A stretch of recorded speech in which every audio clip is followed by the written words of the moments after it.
Cómo programar su mente para el éxito. Módulo 9. Todo lo que es y lo que será es el resultado de lo que sucede en su mente. Este es el concepto más impresionante que cualquiera haya descubierto. Usted puede modificar de manera espectacular las realidades externas de su vida si cambia las actitudes internas de su mente, como dijo William James. Ya hemos hablado sobre las diversas leyes. La ley de las creencias, que sus creencias se convierten en sus realidades, que usted ve el mundo según lo que crea que constituye la verdad sobre el mundo. Las creencias crean el hecho real, según piense el hombre en su corazón o la mujer en su corazón, así serán. También sabemos que la ley de la correspondencia dice que su mundo externo siempre se corresponderá con su mundo interno. Esto significa que hay algo en su mundo interno que se corresponde con todo lo de su mundo externo. Esto es lo que dijo el gran Emmett Fox cuando habló sobre el equivalente mental. Dijo que todo en nuestra vida exterior tiene un equivalente mental en nuestra vida interior. Para cualquier cosa que quiera ver de un modo diferente en su vida exterior, deberá suministrar primero el equivalente mental interno. La ley de atracción dice, cualquier cosa que ocupe su mente de manera continuada, la atraerá hacia sí. Sus pensamientos dominantes establecen un campo de fuerza de energía que atrae a su vida a las personas y las circunstancias que usted necesita. Esto lo comento por el siguiente motivo. La mayoría de la gente se pregunta cómo podrá lograr un trabajo mejor, una relación mejor, cómo podrá averiguar la información que necesita o conseguir la educación que necesita, etc. No tiene que preocuparse al respecto. Lo que ha de hacer es dejarlo claro en su mente. Activar y penetrar en el flujo de estas leyes mentales universales y todo lo que necesite llegará a usted tal como lo necesite, exactamente cuando lo necesite y en la forma precisa en que lo necesite. Durante esta sesión vamos a hablar, ya hemos hablado antes, del autoconcepto.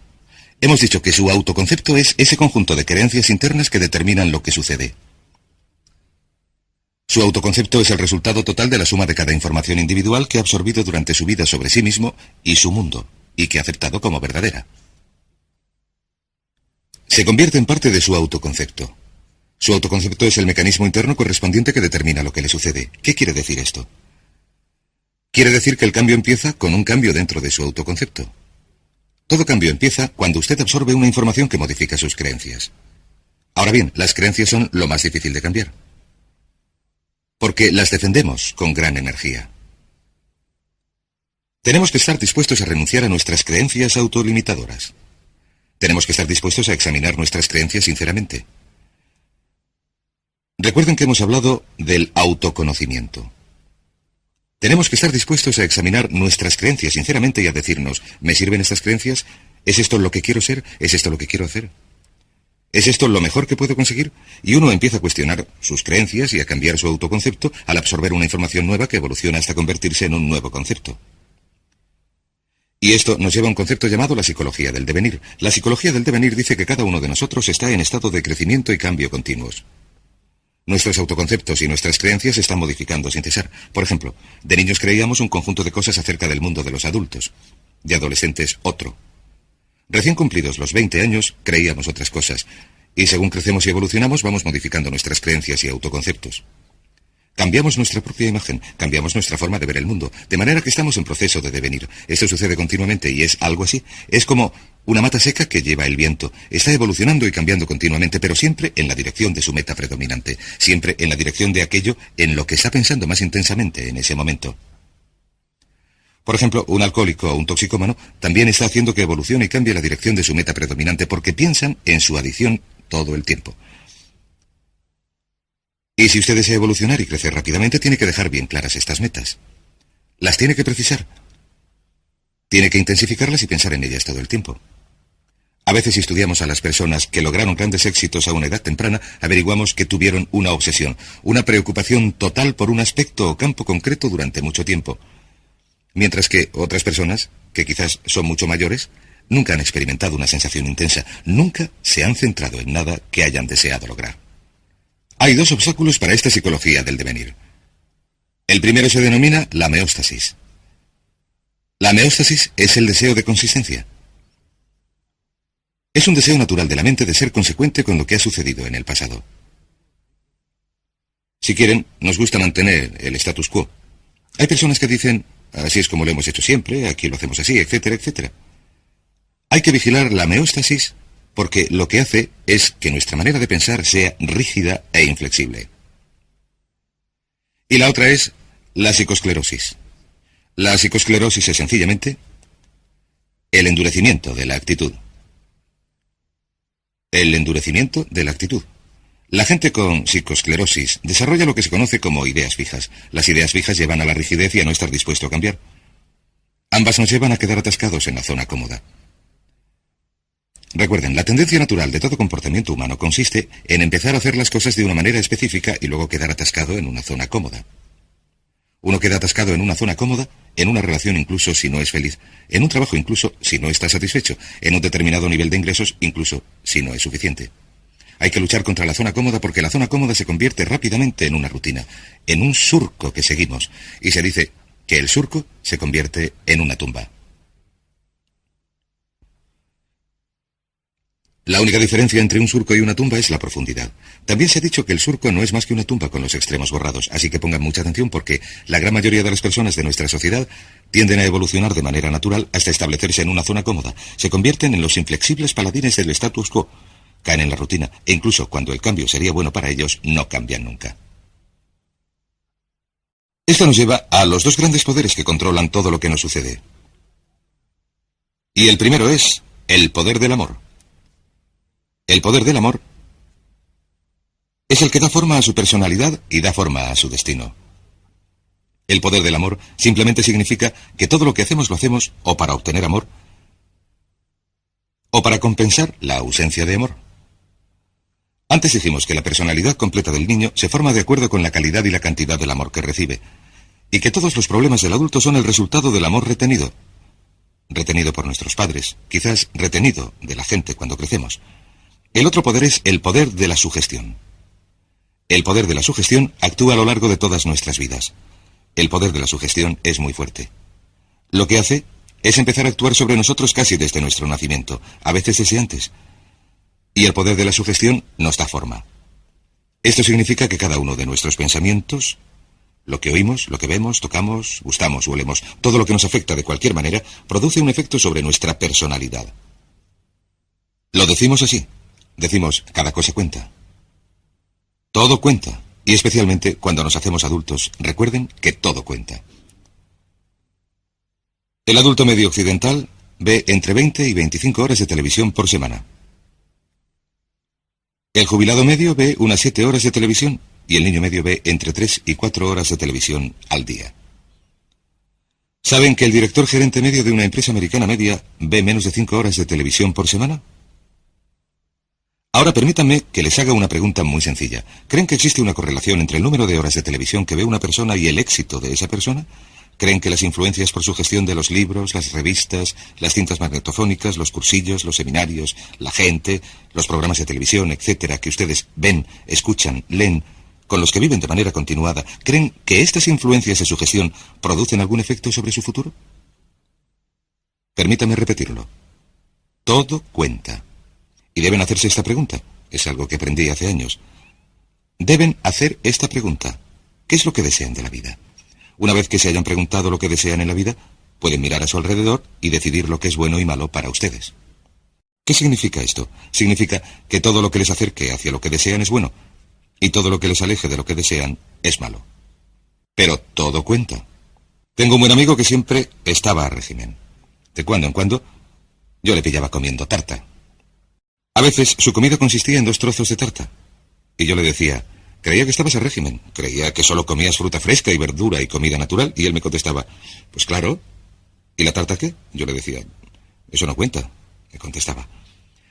¿Saben que hay muchas personas que se quedan sentadas en casa viendo la tele 3 o 4 horas cada noche, que quieren tener éxito, que leen los chistes y las páginas deportivas, que leen revistas absurdas o no leen nada, oyen la radio, no hacen nada con su tiempo libre ni con su mente y dicen, quiero tener éxito, quiero tener más éxito?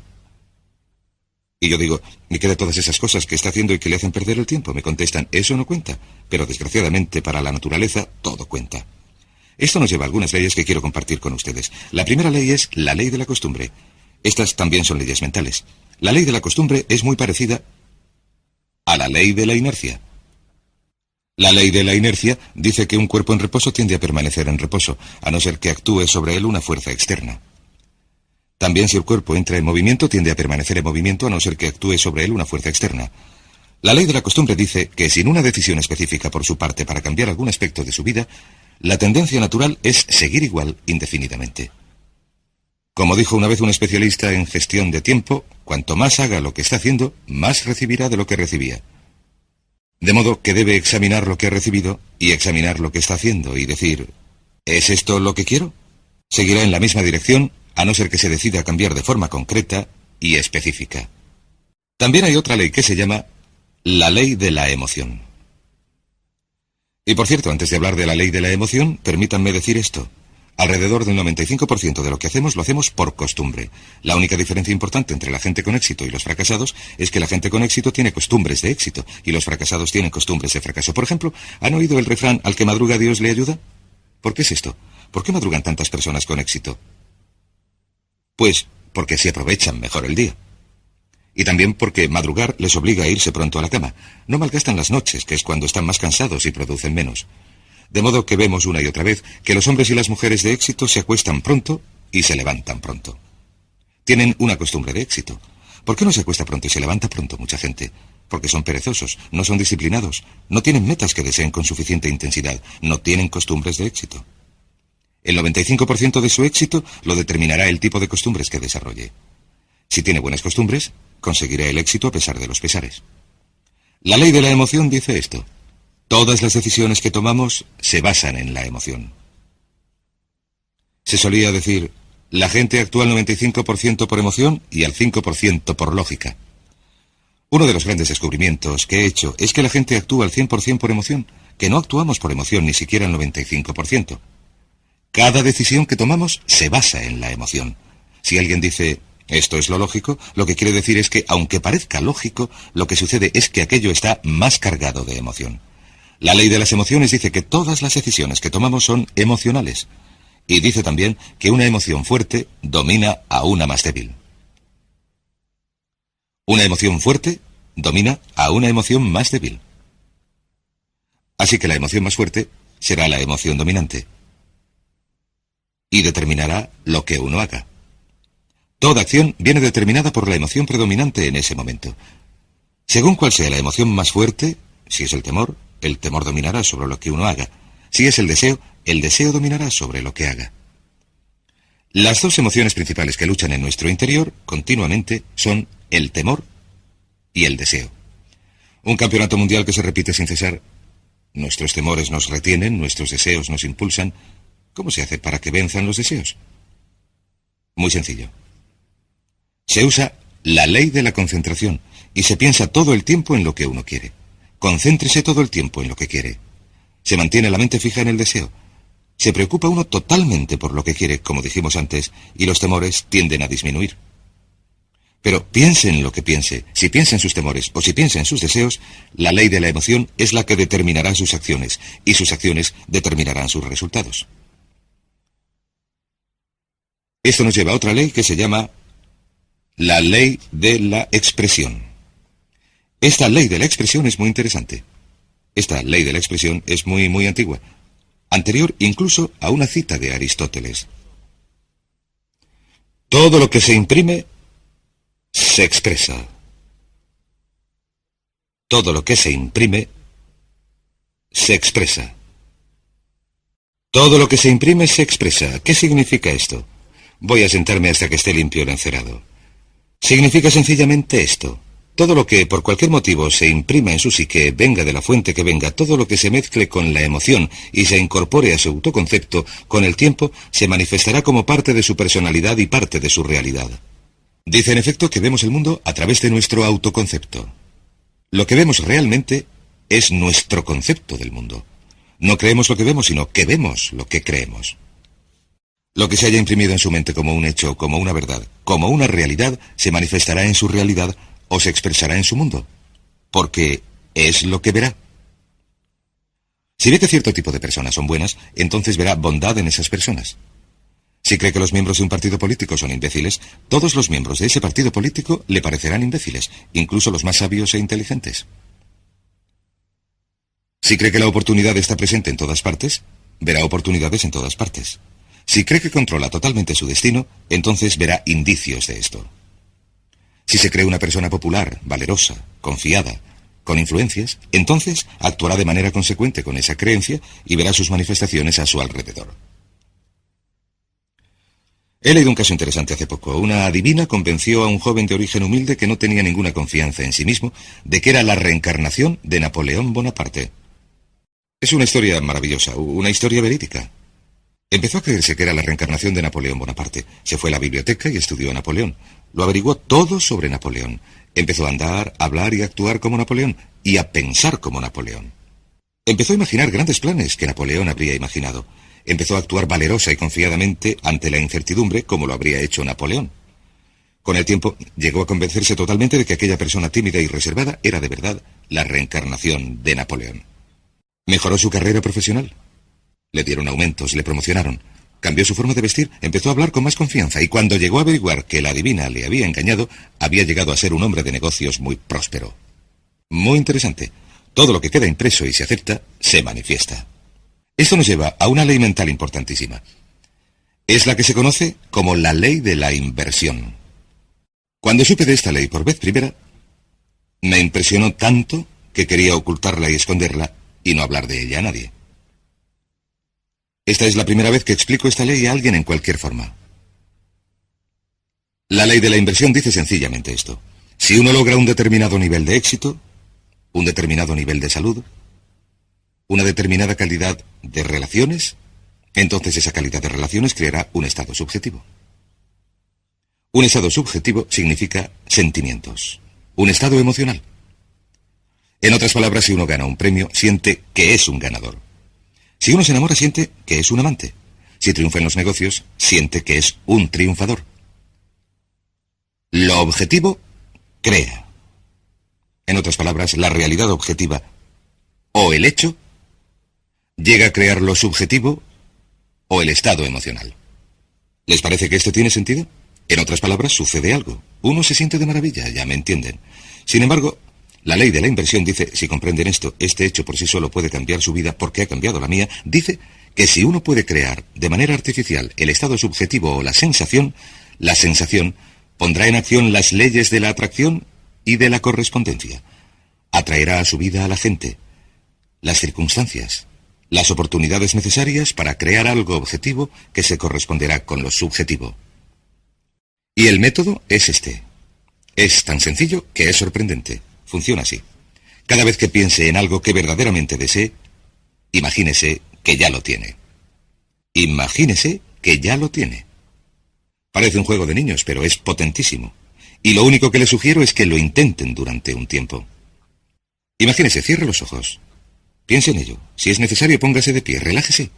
Haga lo que quiera, solo imagine que ya lo ha logrado y siéntalo así.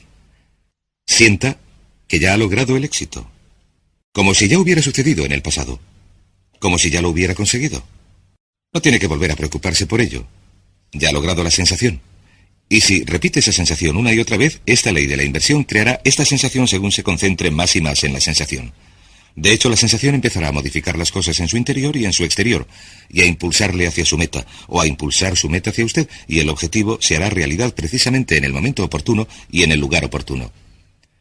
De hecho, ni siquiera tiene que preocuparse por el proceso entre las distintas etapas. Lo único que tiene que hacer es retener la sensación de manera muy, muy intensa. Hablaremos de ello un poco más cuando hablemos de los métodos de programación mental. La ley siguiente es la ley de la práctica. La ley de la práctica también se conoce como la ley de la repetición. Dice que todo lo que haga una y otra vez con suficiente frecuencia se convierte en una nueva costumbre. ¿Quiere ser una persona positiva, entusiasta? ¿Quiere hacerse rico y próspero? ¿Qué desea de la vida? Sea lo que sea, si lo practica una y otra vez, con el tiempo se convertirá en una nueva costumbre, siempre que lo practique pensando en ello. Verá, se tarda unos 21 días en desarrollar una nueva costumbre. Hay que repetirlo una y otra vez durante 21 días. Lo que vamos a hacer como resultado de este cursillo y como resultado de lo que hemos comentado es pedirle o sugerirle que haga lo que llamamos el régimen AMP de 21 días. Esto quiere decir que durante 21 días le vamos a pedir que haga algo muy difícil, una de las cosas más difíciles que va a hacer en su vida. Durante 21 días quiero que centren su mente en lo que desean y que no piensen en lo que no desean. Centre su conversación en lo que desea y no hable de lo que no desea. Centre sus sueños, su imaginación, sus pensamientos, sus sentimientos. Centre todo su entorno en lo que desea. No piense en lo que no desea. Es muy sencillo, no es complicado. Es una de las cosas más difíciles que hará en su vida. ¿Por qué hablamos de 21 días? Por una buena razón. Verán, una gallina con un cerebro minúsculo tarda 21 días sentada tranquilamente, pacientemente, en incubar un huevo. A nosotros nos parece que si una gallina con un cerebro minúsculo puede permanecer 21 días sentada sobre un huevo sin observar ningún cambio, solo porque tiene fe, 21 días pasa sentada sobre el huevo, entonces probablemente podemos pedir a unos adultos con un cerebro que pesa 1,5 kilos, con entre 12.000 y 20.000 millones de células y con capacidad para recordar y retener todos los conocimientos de la humanidad, si se pudiera introducir una sonda en su cerebro, podemos pedir a esos adultos que perseveren durante 21 días. Si puede seguir un régimen de actitud mental positiva durante 21 días, centre en él su mente. Su meta es convertirse en lo que llamamos una persona puramente positiva. Una persona puramente positiva. Porque sabe que si es una persona puramente positiva, si sus conversaciones, sus actos y sus relaciones son puramente positivos, lo que llamamos una persona PPP, y si practica esto durante 21 días, verá que su vida cambiará. Todo cambiará a su alrededor. Su salud, sus relaciones, su trabajo, sus oportunidades y todo lo demás. Es sencillo, pero no es fácil. Si lo puede hacer, si lo puede practicar, se convertirá en costumbre. Incluso la propia ley de la inversión, la propia ley de la emoción, la propia ley de la costumbre empezarán a cambiar. ¿Cuáles son las 4 cosas que necesita para que se opere este cambio importante? Primero, necesita el deseo. El deseo es el punto de partida para cualquier cambio. La pregunta más importante que uno se tiene que hacer en la vida es: ¿hasta qué punto desea lo que desea? ¿Hasta qué punto lo desea? ¿O lo desea de verdad? Verán, hay montones de personas que desean montones de cosas, pero ¿hasta qué punto las desean? Si las desea muchísimo, si las desea con intensidad, entonces nada en el mundo podrá impedir que las logre. Hay una interesante anécdota sobre Sócrates. Sócrates hablaba con uno de sus discípulos que le decía: «Tengo sed de saber, ¿qué puedo hacer para aumentar mis conocimientos?».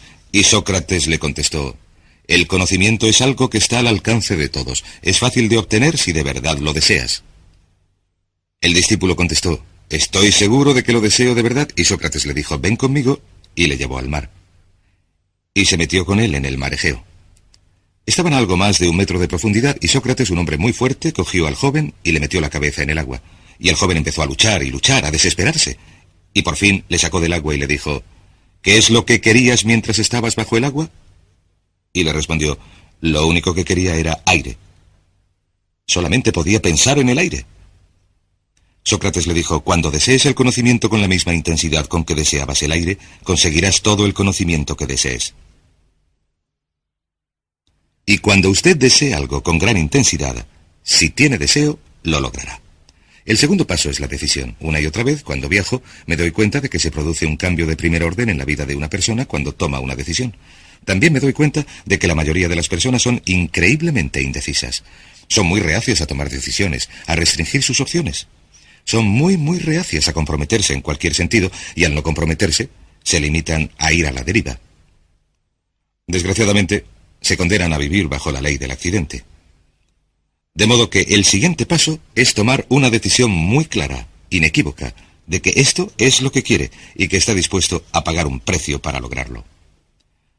Hay un librito muy interesante escrito por Michael Hernacki que se llama El secreto definitivo. El autor dice que la clave del éxito consiste sencillamente en esto, en que uno esté dispuesto a hacer lo que sea necesario, que esté dispuesto a hacer lo que sea necesario. Que esté dispuesto a hacer lo que sea necesario. Una vez que haya tomado la decisión, ha de estar dispuesto a realizar el esfuerzo adicional. Ha de estar dispuesto a hacer lo que sea necesario. Lo interesante es que nunca se ha de hacer todo lo que sea necesario. Sin embargo, hay que estar dispuesto a hacerlo. Y esta decisión inequívoca de vencer o morir, ese compromiso al 100% es lo que supone toda la diferencia en su éxito. La mayoría de la gente no está dispuesta a comprometerse de ese modo. Se retienen, dicen: «Lo quiero, pero no estoy dispuesto a hacer esto o aquello», o «no quiero cambiarme de casa, volver a estudiar, no puedo sacrificar esto», etc. He hablado, por ejemplo, con muchos padres que han hecho grandes sacrificios para que la madre se pueda quedar en casa con los niños durante los primeros 3 o 5 años de vida de estos. La gente les dice, estáis locos, necesitáis el dinero, no podéis viajar, no se pueden pagar las facturas cuando solamente hay una persona trabajando. Contestan, pero hemos decidido dar a nuestros hijos los mejores cimientos, la mejor base emocional, y creemos que esto se logra si la madre está en casa con los niños, así que estamos dispuestos a hacer los sacrificios necesarios. Y por supuesto todos tienen que decidir por sí mismos en cuanto a los sacrificios que desean hacer. El tercero es la determinación. La determinación significa apoyar su plan con, por así decirlo, una fuerza de voluntad férrea. Una vez más, todos los estudios que he examinado, y a lo largo de mi vida he dedicado unas 30.000 horas a estudiar el tema del éxito personal y empresarial, es que la fuerza de voluntad férrea es de enorme importancia. Determinación y constancia cuando las cosas se ponen feas, estar dispuesto a perseverar frente a la adversidad. Este tipo de determinación es esencial para desarrollar los nuevos modelos de pensamiento que garantizarán su éxito. Y por último, disciplina. Esta es mi preferida. Generalmente, esta es la única ocasión en el curso en la que hablo del tema, pero la disciplina es la llave maestra de las riquezas. La disciplina es la llave maestra de las riquezas. La disciplina, estar dispuesto a hacer lo que uno sabe que debe hacer, cuando lo debe hacer, le guste o no, es la clave esencial de su éxito. ¿Por qué fracasa la gente en la vida? No es un milagro, no es un misterio. El motivo por el que la gente fracasa es porque no están dispuestos a hacer lo que sea necesario, no están dispuestos a pagar el precio. La mitad de las veces, 3/4 partes de las veces, no saben lo que quieren. Y los que lo saben, no son capaces de imponerse disciplina, de modo que la próxima vez que esté sentado viendo la televisión, la próxima vez que vaya en coche oyendo la radio en lugar de oír programas en cintas magnetofónicas, pregúntese sinceramente, en relación con la vida maravillosa que podría disfrutar, en relación con todas las cosas que desea, ¿me está acercando esto a mi meta o me está alejando de ella? Porque la verdad del asunto es que todo le acerca a su meta o le aleja de su meta, que nada es neutral, todo cuenta, que el tiempo pasa, el tiempo vuela. Ahora mismo, el reloj está haciendo tic-tac. Un buen amigo mío decía, recuerda que la vida no es un ensayo, es la función real. Y lo que uno se tiene que preguntar es, ¿soy sincero cuando digo que soy y tengo y hago todo lo que me es posible? Si sigue un régimen mental de 21 días, un régimen de AMP, si centra sus pensamientos en lo que desea durante 21 días, si practica la ley y desarrolla nuevas costumbres, si repite las cosas una y otra vez, practica la ley de la inversión, y se imagina como la persona que desea ser, y practica la ley de la expresión, que todo lo que se imprime en su mente se expresa, se manifiesta en su realidad, verá que se producen cambios espectaculares en su vida, a veces mucho más deprisa de lo que se pueda imaginar ahora. Créame, yo lo sé. He intentado y probado todo lo que les recomiendo. Miles de antiguos alumnos míos lo han hecho y han logrado resultados estupendos. Serán estupendos también para usted. Hablaremos más de ello durante el siguiente módulo.